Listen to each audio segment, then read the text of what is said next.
જય સ્વામિનારાયણ વિદ્યાર્થી મિત્રો, હું મેર ભાવેશ શ્રી સ્વામિનારાયણ વિદ્યાસાગર સ્કૂલની આ શૈક્ષણિક YouTube ચેનલમાં આપ સૌનું સ્વાગત કરું છું. ધોરણ 12 ના માતૃભાષા વિષય ગુજરાતીના એકમ નંબર 2 ની આપણે વાત કરતા હતા ખીજડી એટલે નવલિકા છે ચુનીલાલ મડિયા. મોટા ભાગની આપણી વાત છે ત્યાં પહેલા તાસ દરમિયાન આપણે પૂરી કરી હતી, પણ વાર્તાનો અંત અથવા તો ચુનીલાલ મડિયા જે આ વળાંક લાવે છે વાર્તા, એ વળાંક આપણે માણવાનો બાકી હતો. મેં તમને આગળ પણ વાત કરી કે ચુનીલાલ મડિયાની મોટા ભાગની વાર્તાઓ એવી છે કે જે આપણને એક જ બેઠકે વાંચવાનું મન થાય. એમાંની એક સરસ મજાની વાર્તા છે જે આપણે આજે ભણીએ, ખીજડી એટલે. વાર્તાનો નાયક ભોજો કાળો. સૌથી પહેલા ભોજા કાળોનું કામ આપણને બતાવવામાં આવ્યું, અને અત્યારે ભોજો કાળો છે એક ગરીબ પરિસ્થિતિમાંથી પસાર થઈ રહ્યો છે. ત્યારે ભોજા કાળો માટે એના પરિવારને કઈ રીતે ભરણ પોષણ કરવું અથવા તો પરિવારના સભ્યો, એના જે સંતાનો છે, એની જે પત્ની છે, એમના શરીર પર પૂરા વસ્ત્રો પણ નથી. ત્યારે ભોજા કાળો આ પરિવારની પરિસ્થિતિને પહોંચી વળવા માટે હવે કઈક ઉપાય શોધે છે. પોતાના વાડામાં તરબૂચનો જે ખેતી અથવા તો તરબૂચનો વાડો જે એને ઉભો કર્યો છે, એમાં ઠોયામણ કરતા કરતા એને ખીજડીએ ટેકરે ત્યાં બાજુમાં જે ગામ છે ત્યાં જોઈને ત્યાં જોવે છે, તો એને માધવજીની હાટ દેખાય છે. અને એ હાટમાં જે દુકાન છે, દુકાનમાં ગોઠવેલું છે કાપડ છે. એ કાપડ ઉપર એની નજર જાય છે, કારણ કે એને કાપડ લેવું છે, કારણ કે એના પરિવારના જે સભ્યો છે એના શરીરને, અંગોને ઢાંકવા માટે. તો વિચાર કરે છે કે હું માધવજીની હાટમાંથી કાપડની ચોરી કરું. પણ ત્યારે એને એનો ભૂતકાળ યાદ આવે છે કે જ્યારે એકવાર કોઈ ગામમાં ચોરી થયેલી, અને શંકાના આધારે ગોતતા ગોતતા બધા મને ઘર સુધી, કુબા સુધી આવેલા, અને મને વૃક્ષ સાથે, ડાળી સાથે ઊંધો ટીંગાડીને નીચે તાક કરીને મારી પાસે એને પરાઈને ભૂલની કબૂલાત કરાવેલી. અત્યારે ભોજા કાળોનું શરીર છે એની અવસ્થા થવા આવી છે, તો શક્તિહીન થયેલું છે. એટલે આટલો મારી હવે સહન કરી શકે એમ છે. તો ભોજા કાળોને હવે કરવું શું? એટલે ચોરી કરવાનું માંડી વાળે છે કે કદાચ હું ચોરી નહીં કરી શકું. એટલે વિચાર કરતા કરતા એના નજર સમક્ષ એનું દ્રશ્ય છે એ આવે છે.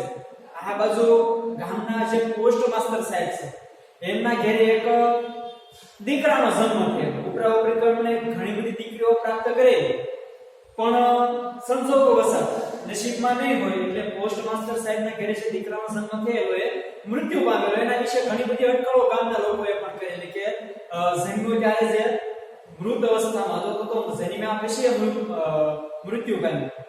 પણ આ હતભાગીને ઘેર કાંઈ સુખ તો સંતાનને મળ્યું નહીં, અને એનું મૃત્યુ થઈ ગયું. એટલે હવે પોસ્ટ માસ્ટર સાહેબ છે સંતાનના મૃત્યુની પાછળ ઘણો ખર્ચ કરે છે.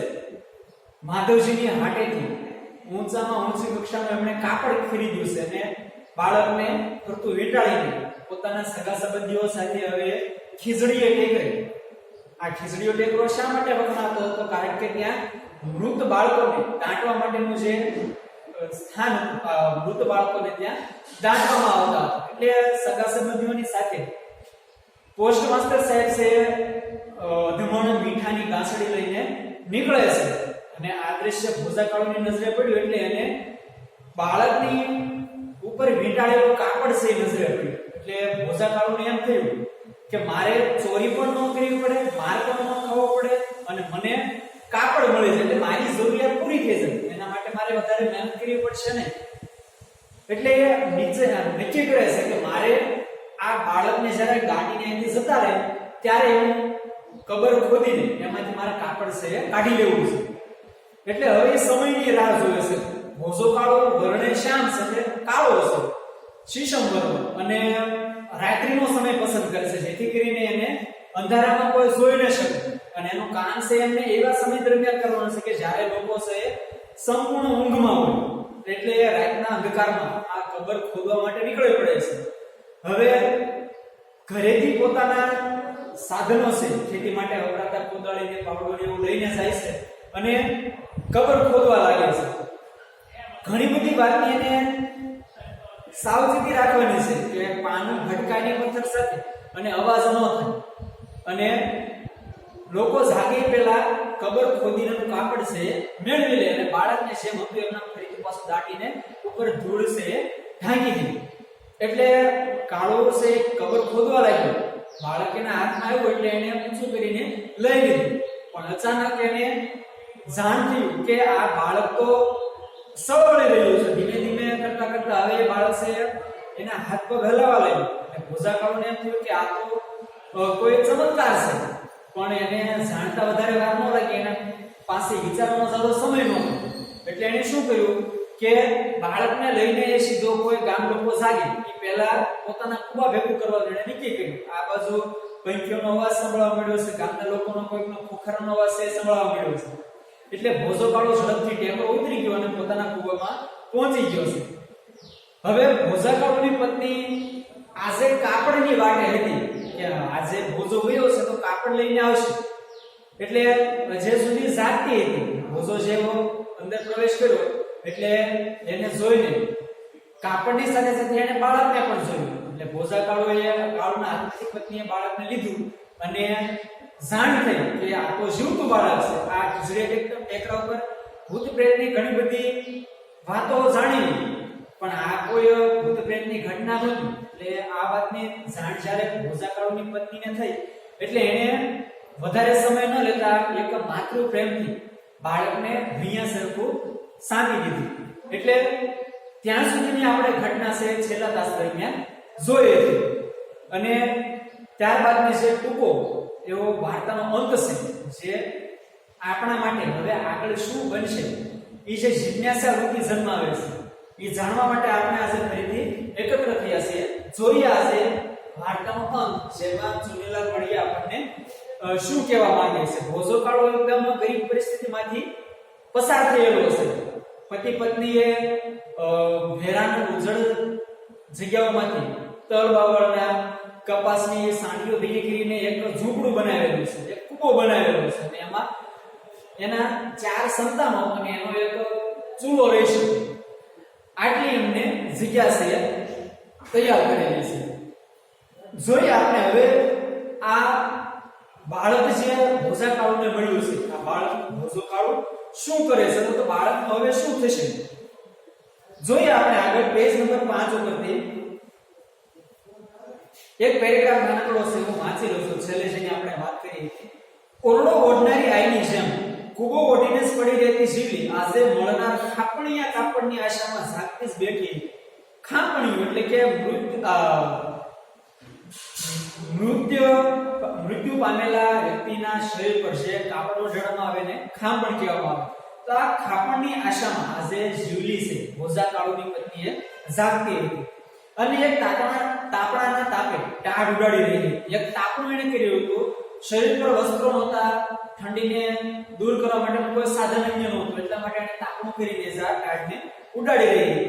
પણ ભોજાએ જ્યારે કપડા ઉપરાંત એક જીવતા જાગતા બાળકને રજૂ કર્યું, સોંપ્યું, ત્યારે જીવલી ડઘાઈ ગઈ, ડરી ગઈ. શા માટે? કારણ કે ખીજડીયા ટેકરે અનેક જાતના ચરિત્રો એટલે કે ચમત્કારો થતા જીવલીએ જાણ્યા હતા કે ત્યાં ભૂત પ્રેત થાય છે, ચમત્કારો થાય છે. અને જીરવ્યા પણ હતા, અનુભવ્યા પણ પોતે હતા. આજનો બનાવ કોઈ ચરિત્ર નહોતો, એટલે કે આજે કાંઈ ચમત્કાર નહોતો, પૂરેપૂરો વાસ્તવિક અકસ્માત જ છે. વાસ્તવિક એટલે કે કુદરતી કોઈક એવો અકસ્માત છે. એની ખાતરી થતા એને વાત્સલ્ય માતા બની આ બાળકને, નવજાત બાળકને એમણે છાતીએ લઈ લીધું અને તરત એને છાતીએ લગાડી દીધું. કારણ કે એક માતા છે, માતા સંતાનને દુઃખ સમજીને તરત એમને છાતીએ લગાડે છે. ટેકરાની પોચી માટી મટોડીના આવરણના છિદ્રોમાં, છિદ્ર એટલે કે કામ. ટેકરાની જે માટીની પોચી હતી એટલે ભોજા કાળુને પણ ખોદવામાં બહુ એવો મહેનતની જરૂર નહોતી પડી. પણ આ જે બાળકને જ્યારે દફનાવેલું ત્યારે એના જે માટી ઉપર ઢાંકવામાં આવેલા છિદ્રોમાંથી, કાણાઓમાંથી પ્રાણવાયુ, આપણે પ્રાણવાયુ તરીકે ઓક્સિજન વાયુને લઈએ તો આપણે જીવવા માટે ઓક્સિજન વાયુની જરૂર પડે. ભોજા કાળોને કાળોએ જ્યારે બાળકને કાઢ્યું ત્યારે જીવતું, તો એનો અર્થ એ થયો કે માટીમાં રહેલા છિદ્રોમાંથી ક્યાંક ને ક્યાંક ઓક્સિજન વાયુ મેળવી રહ્યો હતો. પ્રાણવાયુ પામીને પ્રાણ ટકાવી રહેલા બાળકને માત્ર ગોદની ઉષ્મા મળતા, માતાની ગોદની જે ઉષ્મા એને મળી એનો અવાજ પણ ઉઘડ્યો, એટલે બાળક હવે મોઢામાંથી અવાજ કરી શકે, એટલે એનામાં શક્તિ આવી ગઈ. તે મધરાતે જ ભોજાએ પોસ્ટ માસ્ટરની ડેલીની સાંકળ પકડાઈ. બાળકનું શું કરવું વિચાર કર્યા બાદ વધારે સમય ન લેતા ભોજા કાળોએ એ જ રાત્રિ મધરાત્રિ એટલે કે રાતની વચ્ચેનો ભાગ, એટલે કે મધરાત્રિ ભોજા કાળોએ પોસ્ટ માસ્ટર સાહેબનો સંતાનના દીકરો હતો, એટલે એના ઘરે જઈને એની સાંકળ, દરવાજાને બંધ કરવા માટે જે સાંકળનો ઉપયોગ કરવામાં આવે એ સાંકળ એમને ખખડાવી. પોતે કરવા ધરેલા ગુનાની સદિસ્તાને કબૂલાત કરી. પોતે જે ગુનો કરવા ગયો હતો, શું કયો ગુનો હતો કે બાળકને કબરમાંથી કાઢીને એનું કાપડ લઈ લેવાનું, આ એમને એક કામ વિચારેલું, પણ આ એને કબૂલાત કરી હતી જ્યારે પોસ્ટ માસ્ટરને સંતાન આપે છે ત્યારે કે મેં આવું ધારીને મેં કબર ખોદવાનું કામ કર્યું હતું. પછી ભોજો છોભીલો બની પોસ્ટ માસ્ટરની સમક્ષ ઉભો રહ્યો, એટલે હવે એ છોભીલો બની ગયો છે, એટલે કે શરમાયો છે અથવા તો નિસ્તેજ બની ગયો છે કે મારે કેવું શું પોસ્ટ માસ્ટર સાહેબ. એટલે હવે એની સામે ઉભો રહ્યો છે કે તમે જે સજા કરશો એ મને મંજૂર છે, મેં ખરેખર આ કામ માટે થઈને આ કબર ખોદવાનું કામ કર્યું. મૂઠ ભીડેલી, મૂઠ એટલે કે મુઠ્ઠી, એને મુઠ્ઠી પણ વાળેલી, આંગળીઓ મોંમાં નાખવા મથતા બાળક પણ પોસ્ટ માસ્ટર તેમજ તેમની પત્ની આનંદભેર જોઈ રહી. બાળકની હાથની મુઠ્ઠીઓ વાળેલી અને આંગળીઓ છે મોંમાં નાખવાની કોશિશ કરી રહ્યું છે. આવું જીવતું જાગતું બાળક જ્યારે પોસ્ટ માસ્ટર સામે આવ્યું ત્યારે પોસ્ટ માસ્ટર અને એની પત્ની બંને આ બાળકને જોઈને આનંદ વિભોર થઈ ગઈ, આનંદભેર આ બાળકને જોઈ રહી. ઓહો, અમારું બાળક અને જીવતું હતું, હમણાં મને પોલીસને હવાલે કરી દેશે એવો ભય ભોજાને સતાવી રહ્યો હતો. બાળકને એને જીવતું આપ્યું છે, ગુનાની એને કબૂલાત કરી લીધી છે, એટલે ભોજાના મનમાં એક એવો વહેમ છે અથવા તો શંકા છે અથવા તો એને ડર છે કે હમણાં પોસ્ટ માસ્ટર સાહેબ પોલીસને બોલાવશે અને કહેશે કે આણે મારા બાળકની કબર ખોદી અને આવો ગુનો કર્યો છે, મને પોલીસને હવાલે કરી દેશે, આવો એને ડર સતાવી રહ્યો છે. હું તો તમને પહેલેથી જ કહેતી કે આ શબ્દો કોના છે? પોસ્ટ માસ્ટર સાહેબની પત્નીના. ઠપકો આપે છે એના પતિ પોસ્ટ માસ્ટર સાહેબને. શું કહેશે કે હું તો તમને પહેલેથી જ કહેતી કે દાટવા જવાની ઉતાવળ કરો નહીં. તમે આટલી બધી ઉતાવળ કરો છો બાળકને દાટવા જવાની, પણ એને દાટવા જવાની તમે ઉતાવળ ના કરો. શા માટે? શું કરશો? એ પહેલા ડાક્ટરને તેડાવીને પાકી ખાતરી કરાવો. ડાક્ટર એટલે ડોક્ટર, કોઈ ડોક્ટરને બોલાવો અને આ બાળક ખરેખર મૃત્યુ પામેલું છે કે નહીં એની તમે ખાતરી કરાવી. પણ તમે માન્યા નહીં, મારું કીધું તમે ત્યારે માન્યા નહોતા. પુત્ર પ્રાપ્તિથી અડધી થઈ જતા પત્ની ઠપકો આપવા લાગી. પુત્રની પ્રાપ્તિ એને પાછી થઈ છે, કેમ કે આટલા વર્ષોથી સંતાનને દીકરો એક હતો અને હતો ભગવાન આપ્યો અને પાછું એનું મૃત્યુ થયું અને ફરીથી એને મળ્યો હશે ત્યારે એનો આનંદ છે એ સમાતો નથી. એટલે મીઠો ઠપકો એના પતિ પોસ્ટ માસ્ટર સાહેબને આપે છે કે તમે ઉતાવળ કરી મારું કીધું માન્યું નહીં, કોઈ ડોક્ટરને તપાસ કરાવ્યો તો આપણને સાચી માહિતી છે એ પૂરી પાડે કે બાળક છે ખરેખર મૃત્યુ પામેલું છે કે નહીં. આપણા ભાગ્યમાં હતો તો પાછો આવી ગયો ને. શું કહેશે પોસ્ટ માસ્ટર સાહેબ? હવે જે થયું એને જવા દો, આપણા નસીબમાં હશે એટલે આપણને આ સંતાન આપણું પાછું મળી ગયું છે. પોસ્ટ માસ્ટર સાહેબ આવું કહ્યું અને પછી ભોજા તરફ ફરીને બોલી. ઠપકો સાંભળ્યો, એને આશ્વાસન આપ્યું અને ભોજો ઊભો હતો એને ફરીને શું કહેશે? ભોજિયા, તને મનમાં આવે ઈનામ માંગી. ભોજાને કહેશે કે આજે તે મારી આ જે સંતાન પ્રાપ્તિની મારી જે અભિલાષા હતી એ પૂરી કરી છે, એટલે તારે જે ઈનામ જોતું હોય તું મારી પાસેથી આજે માંગી લે. હું આજે બહુ ખુશ છું. કશું પણ બોલવાના અત્યારે ભોજાને હામ કે હોશ રહ્યા નહોતા. હામ એટલે કે હિંમત. ભોજો અત્યારે ડરનો માર્યો કામ કરી રહ્યો હતો કે મને પોલીસને હવાલે કરી દેશે, કારણ કે ભૂતકાળમાં એને જે માર સહન કર્યો હતો એ અત્યારે એમના તાકાત નહોતી, હિંમત નહોતી. એટલે ડરનો માર્યો ભોજો અત્યારે કાંઈ બોલી શકતો નથી, એનામાં હાન કે હોશ રહ્યા નથી. એકમાત્ર હાથ જોડી શક્યો, માત્ર હાથ જોડીને શું કહી શક્યો? એ પોતે કરેલા ગુનાહિત કૃત્ય, કૃત્ય એટલે કે ન કરવા જેવું કાર્ય, ગુનાહિત, એમને જે ધારેલું કામ કર્યું, કબર ખોદવાનું, કાપડ લેવાનું, આ બદલ ક્ષમા માંગતો હોય એવી રીતે માત્ર હાથ જોડીને ઉભો રહ્યો. અને એને જેને આ ગુનો થયેલો હતો એને માફી માંગતો એવી રીતે પોસ્ટ માસ્ટર સાહેબને એમણે બોલ્યા વગર વિનંતી કરી. એટલે પોસ્ટ માસ્ટર સાહેબ એને કહે છે, જો આ પેરેગ્રાફમાં તમારા માટે ઘણો બધો મહત્વનો છે, જે તમારે પદક્રમ કે પદ સંવાદની દ્રષ્ટિએ જ્યારે વાક્ય ગોઠવવાના થશે ત્યારે આ પેરેગ્રાફને પણ મહત્વ આપવામાં આવશે. એટલે તમારે આ પેરેગ્રાફમાં કયું વાક્ય કયા જગ્યાએ અથવા તો કયા સ્થાને આવે છે એ ખાસ યાદ રાખવાનું છે. અમારે તો આ ઉતરતી અવસ્થાએ દીકરાના નામની દ્રષ્ટિ દેવાઈ ગઈ. એટલે હવે તો અમારી અવસ્થા ઉતરતી અવસ્થા છે, એટલે હવે અમને સંતાન પ્રાપ્તિ કદાચ ન થાય. એક સંતાન અમને ભગવાન આપ્યું અને પાછું છીનવી લીધું, એટલે હવે અમને કોઈ સંતાનની આશા નહોતી. આવું પોસ્ટ માસ્ટર સાહેબ એમને કહે છે.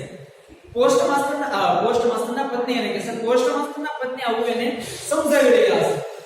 છતાં છોકરે ભાંજિયા જેવું થઈ પડ્યું છે, એને કોઈ પુત્ર ન હોય એને ભાંજિયા કહેવામાં આવે. એટલે કે અમારે પુત્ર તો હતો અને મૃત્યુ પામ્યો, એટલે છતાં છોકરો હતો છતાં પણ અમે ભાંજિયા છે થઈ પડ્યા. તે અમારું નામ લેણું રાખ્યું, અમારું નામ અને લેણું. સંતાન ન હોય તો એની પેઢી ત્યાંથી અટકી જાય, પણ તે અમારું નામ એમ નામ જાળવી રાખ્યું અને પુત્ર છે આપ્યો. એ બદલ તારો તો જેટલો ગણ માની એટલો ઓછો છે. અમે તારો જેટલો ઉપકાર માની એ ઉપકાર ઓછો છે મારા ભાઈ. આમ કહીને ભોજાને પોસ્ટ માસ્ટર સાહેબના પત્ની છે ને કહે છે, અમારી ચામડીના પગરખા સીવડાવીએ તો તારા ગણું અમે સાટો વાળી શકીએ એમ નથી. અમારા શરીર પરની જે ચામડી છે એના તારા માટે પગરખા એટલે કે જૂતા ચપ્પલ બનાવીએ તો પણ તારો ઉપકાર અમે માની શકીએ એમ નથી. એટલે ભોજો જે કે એવું એના માટે કરવા પોસ્ટ માસ્ટર સાહેબ અને એના પત્ની બંને તૈયાર છે. કારણ કે એને આજે ભોજાએ સંતાન જીવતું જાગતું એને પાછું આપેલું છે. જડ એના માંગી લે ભોજા, તારે જે જોતું હોય એ તું માંગી શકે છે. તારા પોસ્ટ માસ્ટરે ફરીથી કહ્યું, પહેલા એને કીધું તારા ઇનામમાં જે જોતું માંગી, અને ફરીથી એકવાર એને કહે છે કે જડ માંગી, તારે જે જોતું હોય હું તને આજે આપવા તૈયાર છું. ભોજો હિંમત કરીને કઈ બોલવાની કોશિશ કરે છે. શું કહે છે? મોટા સાહેબ, જો સા અને બની વચ્ચે ઉપર એક ચિહ્ન હશે જેને લોપક ચિહ્ન કહેવામાં આવે. અર્થાત કે અહીંથી એકાદો અક્ષર છે લોપ થયેલો છે, ગાયબ થયેલો છે. એટલે અહીંયા આપણે જોઈએ મોટા સાહેબ એટલે હનો લોપ થયેલો છે. મોટા સાહેબ ઇનામ લેવા સારું ટેકરે નહોતો ચડ્યો. નહોતોમાં પણ લોપક ચિહ્ન આવ્યું. હું ભોજો કહે છે કે ઇનામની લાલચે આ ટેકરે નહોતો ચડ્યો, પણ બાયડીની આબરૂ ઢાંકવા લુગડાનો લીરો નથી ચડ્યો. મારી જે પત્ની છે એની આબરૂને શરીરને ઢાંકવા માટે મારી પાસે લુગડાનો કપડાનો એક લીરો એટલે કે ટુકડો પણ નથી મારી પાસે. ન બહુ જેવા નાનકડા બચડા આ હિમમાં હિજરાય છે. સાવ નાના મારા જે સંતાનો છે એ પણ આવા કડકડતી ઠંડીમાં હિજરાય છે, એટલે કે ઠંડીનો સામનો કરે છે, થરથર ધ્રુજી રહ્યા છે. એક જોડી લુગડા અપાવો તો મોટું ઇનામ જડ્યું. ભોજાએ શું માંગ્યું કે મારા સંતાનો અને મારી પત્નીને મારા માટે તમે માત્ર એક જોડી જો કપડાની તમે સીવડાવી આપો તો અપાવો મને, તો પણ હું એવું માનીશ કે મને મોટામાં મોટું ઇનામ છે જડી રહ્યું છે. ભોજાએ માંગણી કરી કે મને તમે ઇનામમાં શું આપશો? કાપડની માત્ર એક જોડ તમે અમને અપાવો તો મારા માટે એક મોટું ઇનામ છે ગણાશે. બસ માગીને આટલું જ માંગ્યું. પોસ્ટ માસ્ટર સાહેબ એમ થયું, ઓહો ભોજાએ માંગ્યું ને ખાલી કાપડ માંગ્યું અથવા તો એક કપડાની જોડ માંગી. એટલે એને કહે છે કે માગીને આટલું જ માંગ્યું. માંગુ તમારી મોટા માણસની મહેરબાની. શું કહેશે ભોજો એને કે મારે બીજું કાંઈ નથી જોતું, તમારી જો કૃપા દ્રષ્ટિ મારા પર કરી રહેશે તો અમારે ક્યારે આવી ચોરી કરવાનો સમય નહીં આવે. એટલે હું તમારા મોટા માણસની માત્ર મહેરબાની જ માંગુ છું. તમારે વાર્ષિક પરીક્ષા ધોરણ 12 ની એમાં વાક્યમાં રહેલા શબ્દોને વિરોધી કરીને તમારે અર્થ ન બદલે એ રીતે ફેરવવાના થશે. અહીંયા એક વાક્ય આવ્યું છે, લખું છું અહીંયા, માંગુ તમારી મોટા માણસની મહેરબાની. માંગુ તમારી